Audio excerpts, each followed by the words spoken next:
সেটা আমাদের আহ্বান থাকবে। এই ঘটনার সূত্রপাতটা যেখানে হয়েছিল সেখানে আমার জানা মতে প্রথম হামলাটা জাতীয় পার্টির পক্ষ থেকে করা হয়েছিল। আপনি 16 বছর ধরে 17 বছর ধরে এই দেশে একটা ফ্যাসিবাদ কায়েম করার জন্য যেভাবে সহযোগিতা করে গেছেন, তারপরে জুলাই গণঅভ্যুত্থানের পরে এই ধরনের দৃশ্যটা দেখানোটা আমি মনে করি যে এক ধরনের বোকামি এবং রাজনৈতিক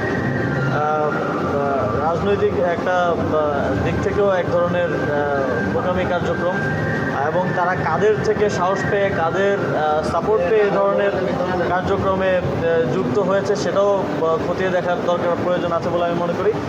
তবে যে কোনো এই ধরনের ঘটনার ক্ষেত্রেও আমি মনে করি যে এটা নিয়মতান্ত্রিকভাবে সমাধান করার প্রয়োজন। কোনো রাজনৈতিক দলকে যদি নিষিদ্ধ করার দাবি ওঠে ইতিপূর্বে সরকার সেটা বিবেচনায় নিয়েছে, আর সেটা রাজনৈতিক দলগুলো আপনারা জানেন যে ঐকমত্যের ভিত্তিতেই অন্তর্বর্তীকালীন সরকার সিদ্ধান্ত নিয়ে থাকে।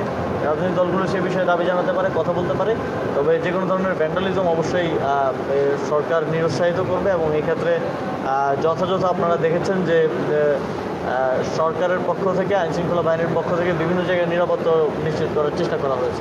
আপনারা জানেন যে অনেকেই যারা ডিসেম্বরে ইলেকশন চেয়েছিল বা বিভিন্ন সময় ইলেকশনের দাবি করেছে, তাদের অনেকেই আবার এখন ইলেকশন চাচ্ছে না, কিংবা ইলেকশন নির্বাচন পিছানোর না ষড়যন্ত্রে জড়িত হচ্ছে। এটা কেন হচ্ছে তাও খুব স্পষ্ট যে আওয়ামী লীগকে ফিরিয়ে একটা ইনক্লুসিভ ইলেকশন করার পরিকল্পনা তাদের মাথায় ছিল, যা কিন্তু তারা এখন দেখতে পাচ্ছে যে ফেব্রুয়ারিতে যে ইলেকশন হতে যাচ্ছে সেখানে ফ্যাসিবাদীদের অংশগ্রহণ করার সুযোগটা থাকছে না বলে তাদের এখন মাথা নষ্ট হয়ে গেছে। তো এই ধরনের নানা ধরনের ষড়যন্ত্র কিংবা পরিকল্পনা আছে।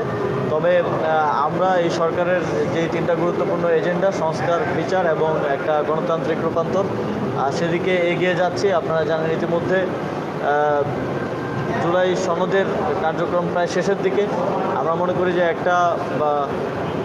এই জুলাই সনদ বাস্তবায়নের একটা গ্যারান্টিড প্রক্রিয়ার মাধ্যমে, সবার ঐকমত্যের মাধ্যমে একটা বাস্তবায়নের দিকে আমরা যাব, এবং পরবর্তীতে সরকার নির্ধারিত সময়েই একটা জাতীয় নির্বাচন আয়োজন করা সম্ভব হবে। এবং নির্বাচন বানচালের যারা স্বপ্ন দেখছে নানাভাবে নানা কারণে, তাদের ফ্যাসিবাদী শক্তি ছাড়া যদি একটা ক্যাবিনেট হয়ে যায়, তাহলে এইখানকার যারা গত 16 বছরের যারা স্টাবলিশমেন্ট বিভিন্ন জায়গায় যাদেরকে স্টাবলিশ করে দিয়ে গেছে ফ্যাসিবাদী আওয়ামী লীগ, তাদের স্বার্থে এটা এক ধরনের আঘাত হিসেবে আসবে বলে আমরা মনে করি।